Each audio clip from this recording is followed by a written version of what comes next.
afternoon, YouTube. I'm with the wonderful band Hot Sauce Pony with Caroline and Steve. Good afternoon. Hi. So we did a quick interview on Facebook Live. So I'm going to ask you briefly about the band and what you listen to, what you listened to when you're growing up. Might not reflect in your music now, but just want to get where you're coming from musically, what you listen to and who your influences are. So your band formed in 2015, is that correct? That's correct, yeah. And you're based in Brixton, and you had a fantastic song called Fenced In, and now you've got a single coming out on the 22nd of June called Burnt Ends, digitally on Brixton Hillbillies. And you've got some couple of live gigs. You got one on Wednesday at the New Cross Inn, and then on the 30th of June at the Betsy Trotwood. Yeah. So when you were both growing up, well, I'll ask you, Steve. Well, no, ladies first, Caroline. So what music did you was in your house, or if you had any siblings or your parents, what did they listen to, and what kind of got you first interested in music? I don't really know what it first was. I think I've always been interested in music, but certainly the things that were, being played at home as I was growing up don't really bear any influence on what we do now. So I grew up listening to a lot of country. So John Denver was a favourite. Glenn Campbell, who I actually love, and things like Jim Reeves and that kind of stuff. So you probably wouldn't hear a lot of that in Hot Sauce Pony. But did you watch Top of the Pops? Oh yeah. Oh, so who was it? Who was on? When you, for me, it was like Adam Ant. When I saw Adam Ant, before I discovered David Bowie, I was like, oh my God, who's this guy with the makeup? And the songs are amazing. So was there any female artists that maybe you saw that, I mean, gosh, way back when I watched Top of the Pops, I mean, I unfortunately, we moved abroad when I was 8, so I only watched it first. And I was into quite a lot of cheesy stuff. I loved Dexys. Dexys. Okay. But I also loved Culture Club. I was obsessed with Boy George. My sister was the one who was actually really into Adam Ant, so as we were growing up, she was really into them. And then I don't know. I think I had a bit of a sort of musical epiphany in my early teens, as many of us do, where I kind of realised that a lot of the stuff I was listening to wasn't really that good. And, I love it. I mean, I'm not talking about the Culture Club. I mean, still love all that of course. stuff now, but and I don't know. I began to discover new other things. I discovered The Cure, and no looking back from then on. And then that kind of opened the floodgates to a whole new world of different stuff. A female, like Susie Sue, maybe. Actually, I'm not a big fan. I mean, in terms of female artists, I don't really know. I mean, there's all the obvious ones like Blondie, PJ Harvey. I mean, I suppose there's nothing that I can think of that isn't really completely obvious. When it comes to that. Kate Le Bon is a sort of as a newer. What's her name? Sorry. Kate Le Bon. Okay, I have to check her out.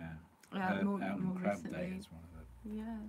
It was one of it came out in January last year, and it was my album of the year for the whole year. Yeah, Wow. that's a pretty amazing album. Yeah. And you, Steve, what did you? So when you were growing up, or who were you first exposed to the?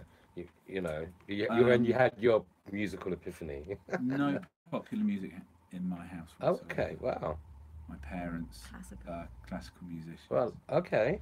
Wow. So my father always referred to it as "Whoa Whoa" and "Yeah Yeah" music. Really? I think referring to the Beatles. Oh, okay. So it's kind of a closed shop in terms of, but I think it's kind of because I didn't have that influence. People going, "Oh, my parents listened to this." Yeah.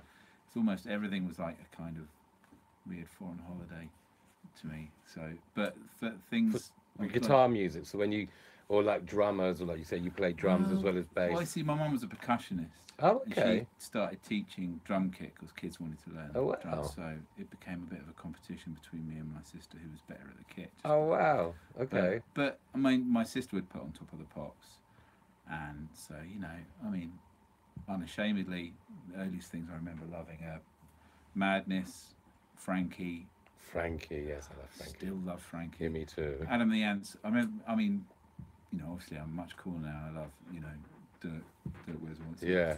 But the Prince Charming. Prince Charming was the first album I ever bought. I remember just Five Guns Go West. I remember as a kid just laughing my arse off to that, just thinking that humour in it, because everything was so kind of, and then you had this. Exactly. I'm a big tough man and my name is Stan. I'm just going, oh, this is great.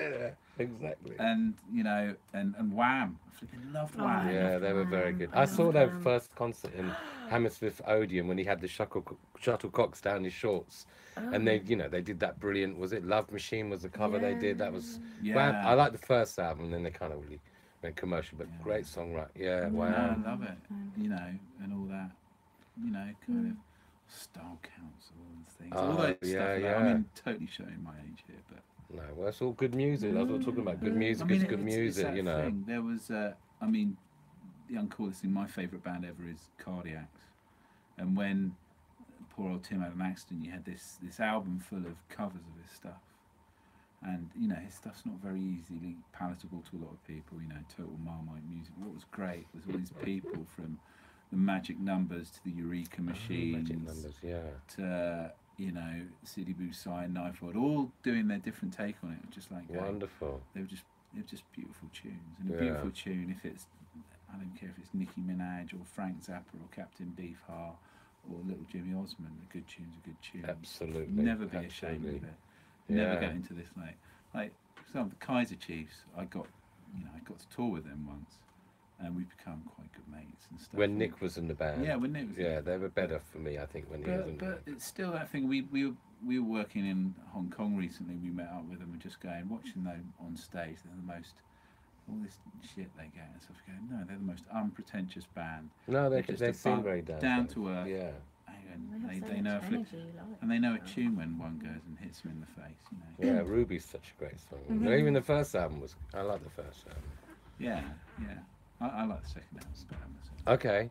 Yeah, that's a good album too. Yeah. Okay, so thank you very much, everybody, for watching. They got Hot Sauce Pony got a couple of gigs coming up. So a reminder, on Wednesday they're playing New Cross Inn. Yep. On the 30th of June they're playing the Betsy Trotzy. They're also playing Hitchin and Bristol. You can check their Facebook page, the SoundCloud, Bandcamp page as Yeah. well. And they got a new single coming out on the 22nd of June. Burnt Ends on Brixton Hillbilly Records on digital only. So thank you very much for watching. And have a lovely afternoon. Thank you. And how do I end this? I can't see. I've got- I don't know. Stevie? We don't sound like Wham, by the way. I wish we did.